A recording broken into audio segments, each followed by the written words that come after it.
Hello everyone, in this video we're going to talk about how we can add and subtract like radicals and roots. So not a whole lot to it today. Really the only thing we want to focus on is to make sure we have a common radicand, and we'll talk more about what we mean by that when we get to the examples.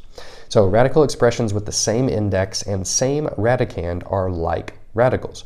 To add or subtract like radicals, use the distributive property. And so what we mean by the distributive property is essentially just combining like terms. And when are these terms like? Well, when they have the same index, so that would be like the square root, and they have the same radical. Okay, so if I have like 2 root 4 plus 3 root 4, well, we're both doing root 4, right? So 2 plus 3 would be 5 root 4, right? That's all we have to do here. So we take a look at our examples, very quick examples today. So we have the 6th root of 17 plus 9 times the 6th root of 17. Well, we know there is a 1 right here, and so now we can just do 1 plus 9, and that's going to give us 10, and then we have the 6th root of 17, and that is all we have to do. So 6th root of 17 plus 9 times the 6th root of 17 is just 10 times the 6th root of 17, okay? Number 5, this is where we have a root example because we have 7 to the 1/3, so that would be like the cube root of 7. So we have 5 times 7 to the 1/3 plus 6 times 7 to the 1/3. So we can just do 5 plus 6 to get 11. And then in parentheses, we can write 7 and 1/3.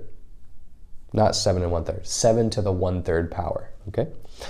All right, and number 3, it looks a little bit different, right? We do have the same index. We have an index of a 4, but we don't have the same radicand. One's a 48, one's a 3. So sometimes we might have to simplify a little bit to make sure both of our radicands are the same. So if I look at the 4th root of 48, I know, okay, how could I write that as the 4th root of 3? Can I divide 48 by 3? And we can, it's 16.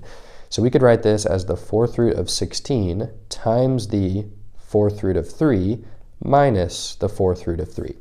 And what that does for us, it gives us a perfect 4th root because 16 is a perfect 4th root. That gives us a 2. So this is 2 4th root of 3 minus 4th root of 3.